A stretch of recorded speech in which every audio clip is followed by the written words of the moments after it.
अर्चना तिवारी जो है वो मिल गई। इसमें मैं पटवारी के लिए खुश हूँ। अर्चना की शादी हो जाती उस पटवारी के साथ, उसके बाद अगर कुछ सोनम जैसा कांड होता तो आज हम लोग अगर किसी और दूसरी खबर पर चर्चा कर रहे होते।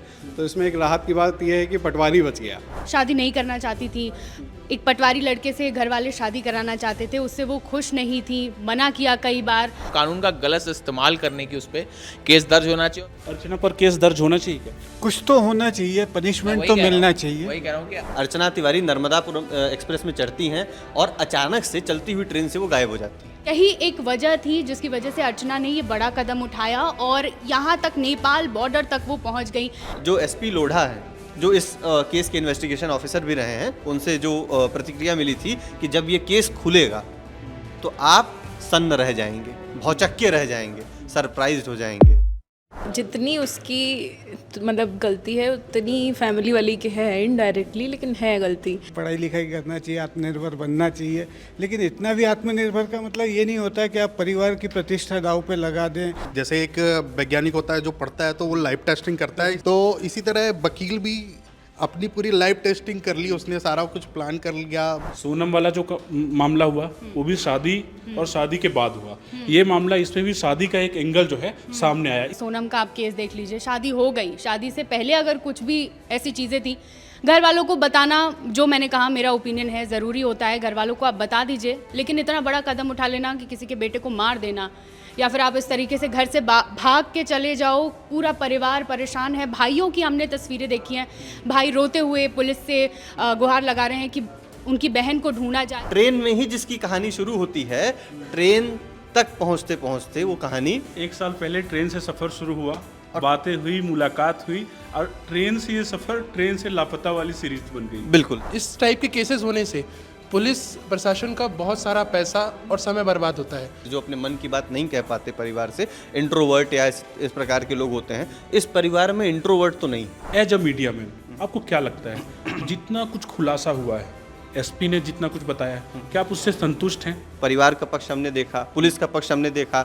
अब अर्चना का जब पक्ष निकल करके सामने आएगा तो ये देखने वाली बात होगी कि वो अपने पक्ष को किस तरीके से सामने रखती हैं। या फिर कुछ और परतें हैं, कुछ और चीज़ें हैं जो भी बाहर आनी बाकी है। कि हम आपकी शादी फिर से जो है कि पटवारी से, जिससे उन्होंने देख रखा था, उससे करा देंगे, या कोई और लड़का, कोई अन्य लड़का जो कि परिवार को पसंद था, अर्चना को नहीं पसंद था, उससे उसकी शादी करा देंगे। तो क्या वो शर्तों के साथ में चिंता थी? और मुझे लगता है कि जनता इस चीज़ पे ज़्यादा बेहतर राय दे पाएगी, क्योंकि आम लोग जो होते हैं वो इस चीज़ पे बहुत खुल करके टिप्पणी करते हैं। तो कमेंट बॉक्स जो है वो खुला हुआ है, लोगों को अपने विचार रखने दीजिए। भगवान भला करे। नमस्कार, मेरा नाम है आशुतोष तिवारी और आप जो है देखना शुरू कर चुके हैं न्यूज़ रूम का डिस्कशन। एक बड़ी खबर, अर्चना तिवारी जो है वो मिल गई, लेकिन कई सवालों के साथ मिल गई हैं। पूरे भारतीय रेल की पुलिस की साख जो है और पूरे देश की पुलिस की साख अर्चना को ढूंढने में दांव पर लगी हुई थी। ये पूरा मामला पहले आसान भाषा में समझते हैं।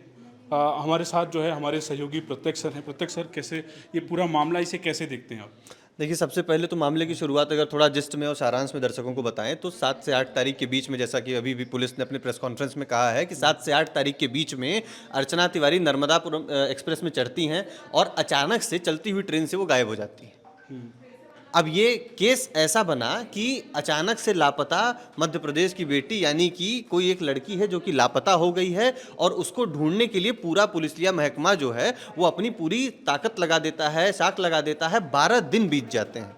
एक तरफ परिवार जो है कि हताश और निराश दिखाई देता है। मैंने खुद ने परिवार से बातचीत की थी और मुझे जानकारी मिली थी, हमने उस पर वीडियो और रील्स भी अपलोड किए हैं, जिसमें ये बताया गया परिवार परिजन की तरफ से कि अर्चना की माता ने खाना पीना खाना बंद कर दिया था। जाहिर सी बात है, अगर किसी की बेटी चंद दिनों के लिए चली जाती है, खोज खबर नहीं मिलती है, तो बहुत जो है कि बड़ा असर पड़ता है परिवार पर। तो उसी तरीके से एक सामान्य परिवार पर जो असर पड़ता, वैसे ही उसकी माँ का प्रतिक्रिया था। लेकिन हमारी सहयोगी रंजना रिपोर्टर ग्राउंड पे जाती हैं और जो एसपी लोढ़ा है, जो इस केस के इन्वेस्टिगेशन ऑफिसर भी रहे हैं, उन्होंने ऑफ द रिकॉर्ड उनसे जो प्रतिक्रिया मिली थी कि जब ये केस खुलेगा तो आप सन्न रह जाएंगे, भौचक्के रह जाएंगे, सरप्राइज्ड हो जाएंगे।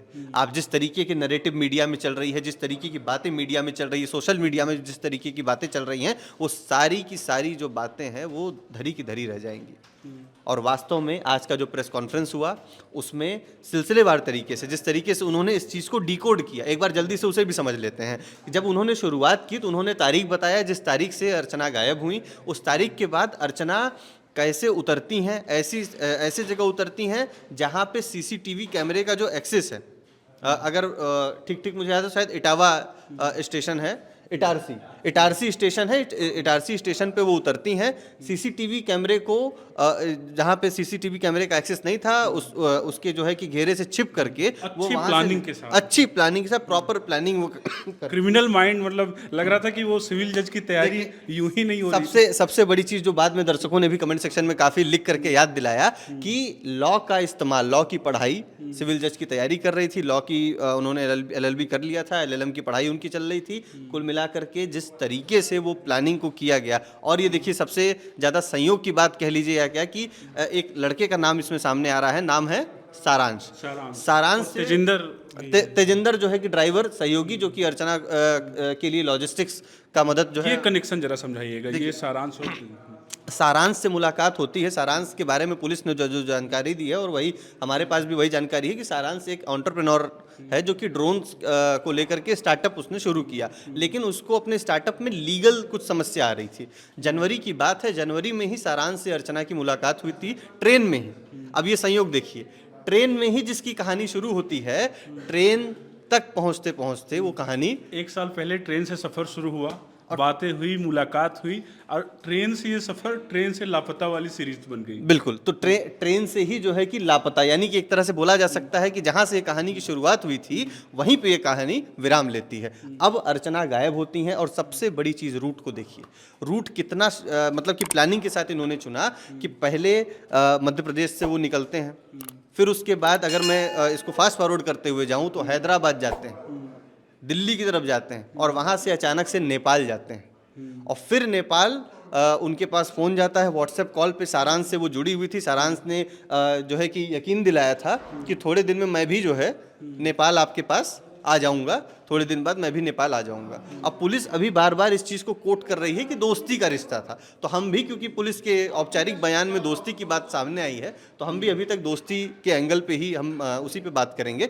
लेकिन सारांश से जब व्हाट्सएप कॉल पे बात होती थी, नए नंबर पे एक नया सिम लिया जाता है, नया फ़ोन लिया जाता है, उस नए फ़ोन और नए सिम के सहारे एक दूसरे से इनका संवाद बना रहता है। और जब अर्चना को ये पता चलता है कि उनके घर वाले परेशान हैं, ऐसा पुलिस ने जो बताया कि घर वाले परेशान हैं, और सारांश को जब पुलिस ने दबोचा या के लीजिए कांटेक्ट किया, तो सारांश के थ्रू जब ये मैसेज दिया गया कि घर वाले आपके परेशान हैं, तो घर पर अर्चना ने कॉल किया, और जैसे ही घर पर अर्चना ने कॉल किया उसके बाद अर्चना से बातचीत होती है।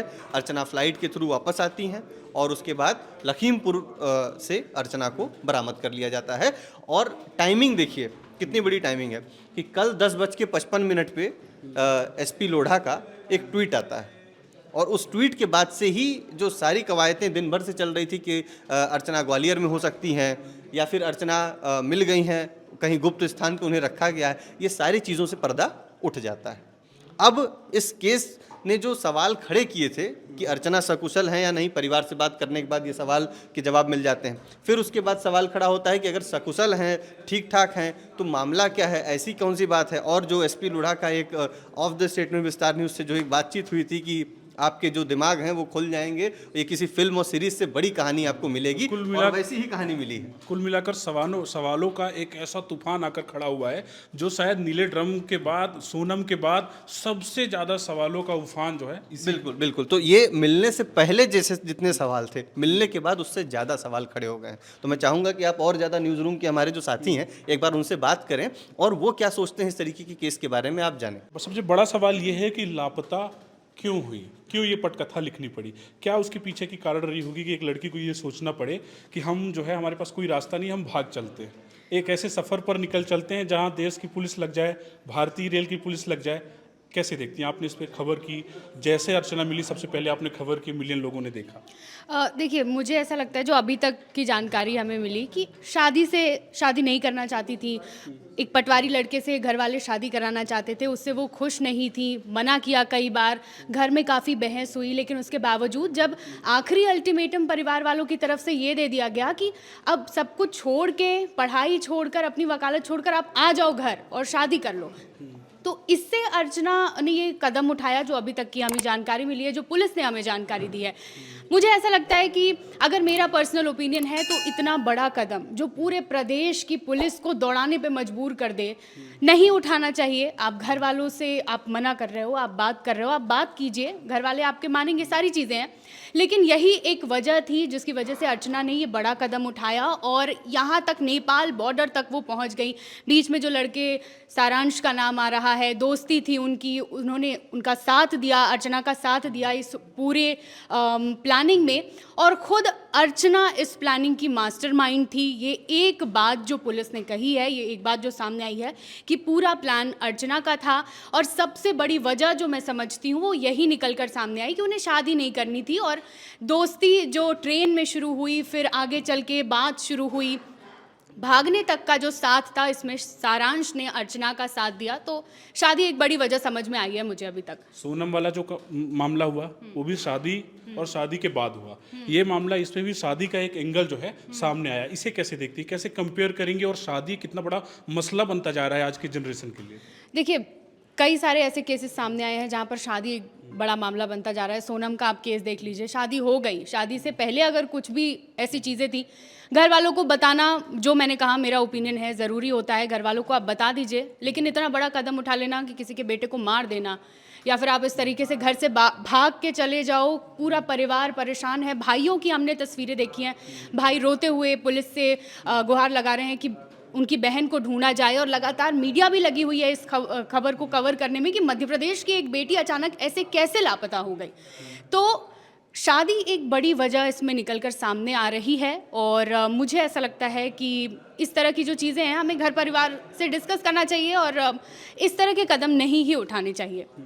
बिल्कुल, अर्चना मिल गई, अर्चना मिल पहली प्रतिक्रिया बात है, और मैं तो चाहूँगा कि इस तरह के केस नहीं होने चाहिए, क्योंकि समाज में इससे गलत मैसेज जाता है। और सबसे बड़ी बात ये है कि परिवार को जब हम देखते हैं तो परिवार आपको यदि डोमिनेट करता है तो आपको टेबल पर बैठ कर डिस्कशन करना चाहिए, ऐसे भागना नहीं चाहिए। उससे कई सारे लोग परेशान होते हैं, एक तो परिवार परेशान होता है, पुलिस परेशान होता है, प्रशासन परेशान होता है, और पूरे जो न्यूज़ इंडस्ट्री का डायरेक्शन है वो चेंज होकर केवल एक ही केस पर डिपेंड हो जाता है, और वहीं पूरा डिस्कशन का सेंटर पॉइंट बन जाता है। तो इससे ये सब चीज़ों से बचना चाहिए, और बिल्कुल हमको क्लियर मैसेज है कि ऐसी चीज़ों को बार बार रिपीटिशन नहीं होना चाहिए।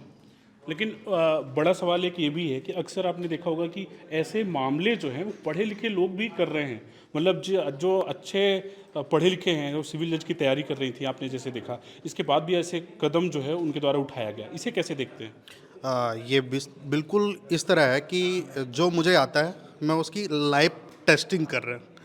जैसे एक वैज्ञानिक होता है जो पढ़ता है तो वो लाइव टेस्टिंग करता है, बम बनाने लगे। सीधी सी बात है। तो इसी तरह वकील भी अपनी पूरी लाइव टेस्टिंग कर ली, उसने सारा कुछ प्लान कर लिया, और ये सब हुआ केवल एक इशू के वजह से, जो अभी तक सामने आया कि जो रेलवे के जो एसपी थे राहुल लोढ़ा, उन्होंने जो क्लियर मैसेज बताया कि मतलब ये पूरा परिवार की वजह से सारा साजिश रची गई कि डोमिनेट किया जा रहा था शादी के लिए, तो उसके वजह से ये सारी चीज़ें हुई कि एक ट्रेन की जर्नी एक पूरी प्लानिंग बन गई, इटारसी से बुरहानपुर, हैदराबाद, शुजालपुर, जोधपुर, दिल्ली होते हुए नेपाल तक की पूरी कहानी एक पूरी फिल्मी स्टोरी की तरह बन गई। अर्चना मिल गई। हाँ, सबसे पहले तो बहुत अच्छी खबर है कि अर्चना सकुशल मिल गई, कोई हादसे का शिकार नहीं हुई, क्योंकि 10-12 दिन से जो घटनाक्रम चल रहा था, एक संशय बना हुआ था कहीं कोई हादसा नहीं हुआ वो उसके साथ। तो एक रात भरी खबर तो ये है कि वो सुरक्षित है, और दूसरा एक ये भी है कि जो कारण है उसके मेन वजह तो यही सामने आ रहा है कि परिवार और जो बच्चे हैं आजकल उनके बीच में अंडरस्टैंडिंग बहुत कम हो गई है, कि लड़कियां हैं, अच्छी पढ़ाई लिखाई अच्छी चीज़ है, पढ़ाई लिखाई करना चाहिए, आत्मनिर्भर बनना चाहिए, लेकिन इतना भी आत्मनिर्भर का मतलब ये नहीं होता है कि आप परिवार की प्रतिष्ठा दांव पे लगा दें, इतना बड़ा कांड कर दें कि इतनी बड़ी प्लानिंग कर लें कि देश छोड़ के ही भागने तक की प्लानिंग कर लें। इससे आपके परिवार पे क्या, उनके क्या इमेज पे असर पड़ेगा, इन सब चीज़ों को लड़कियों को सोचना चाहिए। और परिवार की भी जवाबदारी बनती है कि अब वो टाइम गया कि आप कोई चीज़ उन पे थोप सकते हैं। आपको भी बच्चों को मतलब एक तरह से फ्रेंडली लेना पड़ेगा कि उनकी चीज़ों को समझना पड़ेगा, वो क्या चाहते हैं, उनके मन में क्या चल रहा है, और इस तरह से एक साथ बैठ के परिवार को जो मतलब होता है कि साथ में बैठ के चीज़ों का समाधान निकालना चाहिए। इस तरह से तो चीज़ें सार्वजनिक रूप से एक प्रोपोगंडा हो जाता है। और दूसरी बात, मैं एक बात और कहना चाहूँगा कि सारी चीज़ें हुई, सब कुछ हुई, लेकिन इसमें जो पूरा प्रशासन है, पूरा पुलिस तंत्र, जीआरपी पुलिस, इतने लोग, इतने पूरे इन्वॉल्व हुए पूरे इस घटनाक्रम में, और अब रिजल्ट क्या निकलेगा? अर्चना तो अपने सुरक्षित घर पहुंच जाएगी, लेकिन इतने जो इस तरह के क्राइम अगली बार से क्या होगा, लड़कियां और करेंगी, ताकि उनको पता है कि इसके बाद अपनी मर्जी का जो करना है कर लो, पुलिस को परेशान करो, पुलिस सर्च करती रहे, प्रशासन पूरा लगा रहे, बाद में रिजल्ट तो ही निकलेगा कि अर्चना ने अपराध तो कुछ भी नहीं किया है। क्योंकि सोनम के केस में कुछ हद तक इसी तरह का हुआ था कि मतलब जो यहाँ तक मुझे सुना है कि परिवार चाहता था कि उस लड़के से शादी हो जाए, सोनम ने जैसे तैसे कॉम्प्रोमाइज़ कर लिया, वो कहीं और चाहती थी, वो फिर रिजल्ट आपके सामने है। सर अच्छी बात है, मिल गई है, लेकिन जो इस तरीके से सारी चीज़ें हुई ये नहीं होनी चाहिए थी। अगर परिवार से बातचीत हो गई होती, और जितनी उसकी मतलब गलती है उतनी फैमिली वाली की है इनडायरेक्टली, लेकिन है गलती कि आप अपने बच्चों को आप बाहर पढ़ा रहे हो, आपकी सोच इतनी है, लेकिन आप समझ नहीं पा रहे हो। शायद उसको आगे पढ़ना हो, अब वो तैयारी कर रही थी, क्या पता जज ही उसको बनना हो, लेकिन एक दबाव में उसको बस यही लगा कि हाँ भाग जाती हूँ, लेकिन वो भी एक ऐसा लगता है कि ऐसे मामलों में कई बार लड़कियों से गलती भी हो जाती है, क्योंकि एक तरह हो सकता है कि उन्हें हो सकता है कि घर से ना समझा गया हो, और हो सकता है कि ऐसे मामलों में कई बार जो है गलतियां हो जाती लड़की से। ऐसे कैसे लिखती है? गलती, हाँ ये गलती तो हुई ही है। जो जब जिसके साथ भागी है, अब कोई अपने दोस्त के साथ तो नहीं भाग जाएगा, इतना बड़ा डिसीजन कोई कैसे ले लेगा, और सामने वाला भी की उसकी भी तो फैमिली है, लाइफ है, वो चला गया, तो मतलब इन्होंने यही सोचा होगा कि जाके नहीं अपनी शुरू करते हैं जीवन। सबसे बड़ा सवाल है जो सोनम जैसा मामला इसमें भी सामने आया है कि कुछ चीज़ें उसी तरह से हैं, और शादी भी होने वाली थी अर्चना की, ऐसी इनसाइड स्टोरी जो है वो कह रही है। क्या कहानी है, अंदर की कहानी क्या है, ये बताइए। नहीं, इसमें पुलिस ने ही ये बताया है कि उसके परिवार ने उसके ऊपर शादी के दबाव बनाया, जिसके बाद उसने ये सब पूरी प्लानिंग की और ये सब किया है ना। इसमें जो काफ़ी सारी बातें हमारे साथियों ने कही, वो सारे पहलू सामने रख दिए हैं। लड़की की तरफ से भी बातें हो गई हैं कि उसके ऊपर हो सकता है दबाव रहा हो इस चीज़ का, और हम लोगों ने अपनी चर्चा में हर तरीके की बात कर ली है। आप जो आपराधिक साजिश की बात कर ली है, सामाजिक दबाव की, और हर तरीके की बात कर ली है।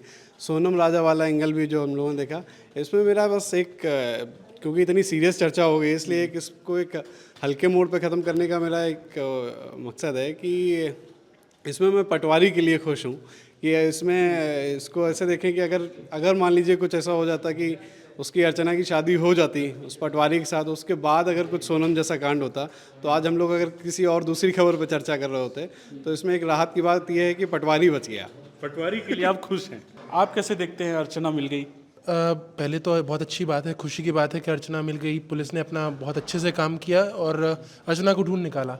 बट मेरा मानना ये है कि जो आज के समय में पेरेंट्स हैं, जो परिवार वाले हैं, तो वो पेरेंट्स और बच्चों के बीच में अंडरस्टैंडिंग नहीं बची है। जैसे हमने इस केस में भी देखा और राजा रघुवंशी सोनम कांड वाले में भी देखा कि जो फोर्सफुली पेरेंट्स लड़के जो बच्चे हैं उनको फोर्स करके उनकी शादी कराते हैं या फोर्स करते हैं शादी करने के लिए,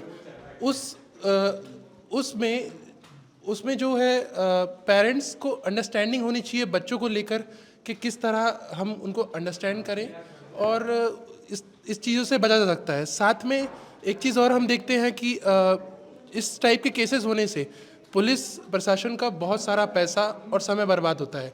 अल्टीमेटली तो यही होना है कि आप मिल ही जाओगे, आप कहाँ जाओगे।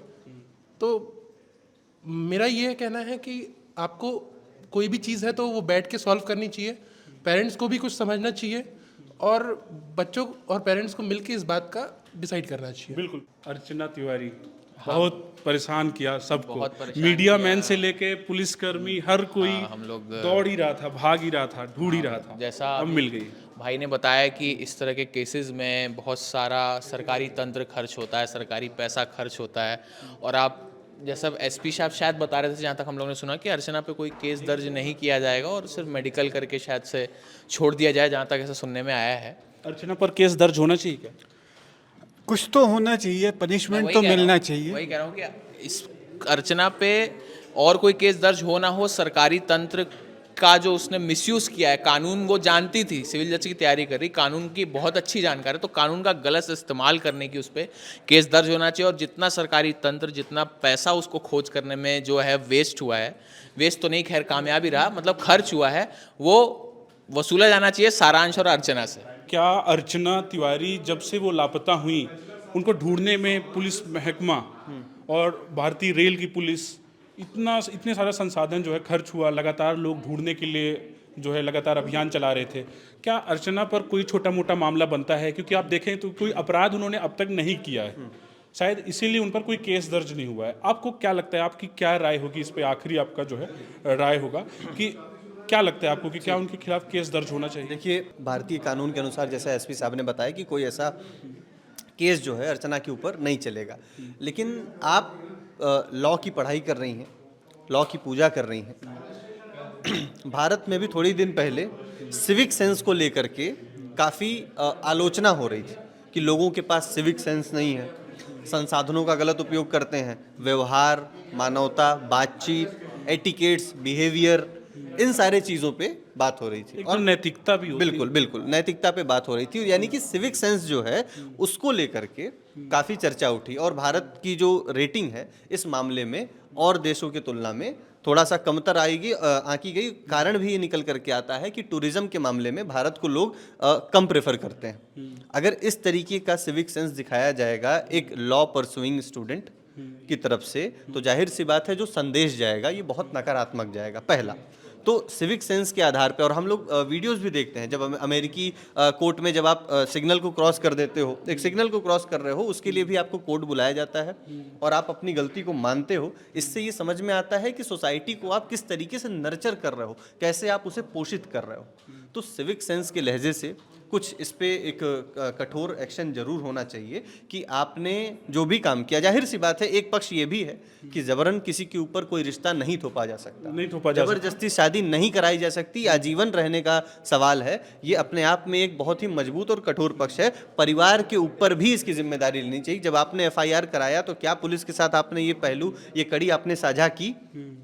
और सबसे बड़ी चीज़ कि परिवार में भी वकीलों की कमी नहीं है। या फिर ऐसी वजह ही क्यों आई, ये कम्युनिकेशन गैप मतलब क्यों बना कि एक बच्ची जो है अच्छे से बात नहीं कर पा रही है अपने रिलेशन के बारे में, कहाँ वो शादी करना चाह रही है, शादी से अगर खुश नहीं है, तो ये लगता है एक बड़ा कम्युनिकेशन गैप अभी भी है। आज का जो जनरेशन है, भले आज हम 5G की उसमें जी रहे हैं, लेकिन अभी भी एक गैप है और शायद वो अभी फुलफिल नहीं हो पाया। देखिए, इस मामले में ना सबसे ज़्यादा जो लोग पीड़ित होते हैं या फिर जो अपने मन की बात नहीं कह पाते परिवार से, इंट्रोवर्ट या इस प्रकार के लोग होते हैं। इस परिवार में इंट्रोवर्ट तो नहीं है। वकील जितने भी हैं आप देखेंगे सब काले कोटधारी हैं या फिर नेता हैं। ये खुद NSUI की लीडर रही हैं। तो यानी कि ये लोग वोकल हैं, एक्सट्रोवर्ट हैं, लोगों से संवाद करते हैं, बातें खुल करके रखते हैं और एकदम दमखम के साथ रखते हैं। तो इंट्रोवर्ट नहीं है, बाहर रखते हैं अपनी बात को। तो जो संवाद का गैप है वो बड़ा मुश्किल सा लग रहा है पचा पाना। पहली बात तो ये। दूसरी बात ये कि जिस तरीके से रिश्ते थोपने की बात कही गई, उसमें परिवार का पक्ष भी जानना जरूरी है। क्योंकि एक इसमें पहलू ये भी है कि 2021 में अर्चना के जो पिताजी हैं वो शांत हो गए थे। तो अर्चना एक तरह से बोला जाए कि जो समाज में एक भाषा चलती है कि बिन बाप की लड़की है, तो क्या जो ताऊ जी थे उनकी तरफ से ज़्यादा दबाव डेवलप हुआ कि जल्दी से जल्दी बिटिया की शादी कर दें? क्या उनकी तरफ से, क्योंकि एक सामाजिक पहलू को भी हमें इसमें देखना पड़ेगा, जैसा कि हमने सिविक सेंस की बात कही, ठीक। दूसरा ये कि जैसा आपने कहा संवाद का गैप, अगर अर्चना के जीवन में कोई था या फिर नहीं था, तो उस चीज़ को वहाँ पे रखने में, बातचीत करने में क्या परिवार इतना कठोर था? और ये सवाल जानते हैं, इस केस के बाद में जो सबसे बड़ा सवाल निकल करके आता है कि हर गांव, हर पहलू, हर गांव खेड़े में ये बात, खासकर से जो टायर 2 सिटीज़ हैं वहाँ पे तो ये बात निश्चित ही होनी चाहिए कि क्या आप अपने बच्चों को ज़बरदस्ती किसी रिश्ते में थोपने की बात कर रहे हो? क्या आप शादी का दबाव लगातार अपने बच्चों के ऊपर बना रहे हैं? क्या जबरन शादी का दबाव बना रहे हैं? क्या जरूरी नहीं कि किसी के जीवन में कोई हो, लेकिन हो सकता है कोई अपने करियर में कुछ करना चाह रहा हो। एक डिबेट तो इस पे भी होनी चाहिए। लेकिन प्रत्यक्ष एक बड़ी बात है, एज अ मीडिया मैन आपको क्या लगता है, जितना कुछ खुलासा हुआ है, एसपी ने जितना कुछ बताया है, क्या आप उससे संतुष्ट हैं? जब आप फील्ड पर जाते हैं, सवाल जो है लगातार घूमते रहे, शायद इन सवालों की वजह से ये कवरेज इतनी बड़ी हो पाई है। आपको क्या लगता है कि खुलासा, सारा खुलासा हो गया है, अब कुछ खुलासा होना नहीं बाकी है, या फिर कुछ और परतें हैं, कुछ और चीज़ें हैं जो भी बाहर आनी बाकी है? क्या लग रहा है आपको? देखिए क्या है, डिस्कोर्स और डिसएग्रीमेंट इस केस में अभी खुले रूप से दिखाई दे रहे हैं। अभी बस वो सामने आ पाया है जिस चीज़ को पुलिस ने औपचारिक रूप से हमारे आपके सामने पटल पर रखा है। अनौपचारिक चीज़ें, जो संवाद है परिवार के बीच में, जो आपस में जिस तरीके का इनका टोन रहा है बातचीत का, जिस तरीके से एक दूसरे को लेकर के एक सीरियसनेस रही है, ये पारिवारिक जो चर्चाएं हैं ये हो सकता है आगे चल कर के सामने आए। अर्चना क्या पता थोड़ी देर बाद कैमरे के सामने आए और अपना भी पक्ष रखें, क्योंकि अभी तक एक पक्ष ही देखने को मिला है। परिवार का पक्ष हमने देखा, उसी पर पूरी बातचीत हो रही है। जी, पुलिस का पक्ष हमने देखा। अब अर्चना का जब पक्ष निकल करके सामने आएगा तो ये देखने वाली बात होगी कि वो अपने पक्ष को किस तरीके से सामने रखती हैं। पुलिस को जो उन्होंने बताया इसके इतर व्यक्तिगत रूप से वो कितना ज़्यादा, क्योंकि देखिए डिजिटल और सोशल मीडिया का ज़माना है। आपने जैसे एक बात कही कि इस पे लगातार मीडिया बनी हुई थी, जाहिर सी बात है एक प्रेशर था। जब हम भी परिवार से मिले तो उन्होंने भी बताया कि आप अगर मीडिया वाले कवरेज करते हैं तो एक प्रेशर क्रिएट होगा, जल्दी से जल्दी हमारी बिटिया मिल जाएगी। यानी परिवार ये तो चाह रहा था कि सकुशल बिटिया लौट आए, लेकिन क्या उस सकुशल में इफ़ एंड बट था कि हम आपकी शादी फिर से जो है कि पटवारी से, जिससे उन्होंने देख रखा था, उससे करा देंगे, या कोई और लड़का, कोई अन्य लड़का जो कि परिवार को पसंद था, अर्चना को नहीं पसंद था, उससे उसकी शादी करा देंगे? तो क्या वो शर्तों के साथ में चिंता थी, या फिर बस इतनी चिंता थी कि बिटिया लौट आए और अपने मर्जी से अपना जीवन साथी चुन ले, या फिर जब उसकी इच्छा हो तब वो शादी कर ले? तो ये समाज में एक डिस्कशन की वजह है, और मुझे लगता है कि जनता इस चीज़ पे ज़्यादा बेहतर राय दे पाएगी, क्योंकि आम लोग जो होते हैं वो इस चीज़ पे बहुत खुल करके टिप्पणी करते हैं। तो कमेंट बॉक्स जो है वो खुला हुआ है, लोगों को अपने विचार रखने दीजिए। आप ही लोगों के लिए कमेंट सेक्शन जो है खुला हुआ है, आप अपनी राय रखें। अर्चना मिल गई है, और इस घटना पर जो है आपकी क्या राय है? अर्चना के लापता होने से लेकर अर्चना के मिलने की जो कहानी है, इस पर आप क्या सोचते हैं? कमेंट में बताना ना भूलें। धन्यवाद।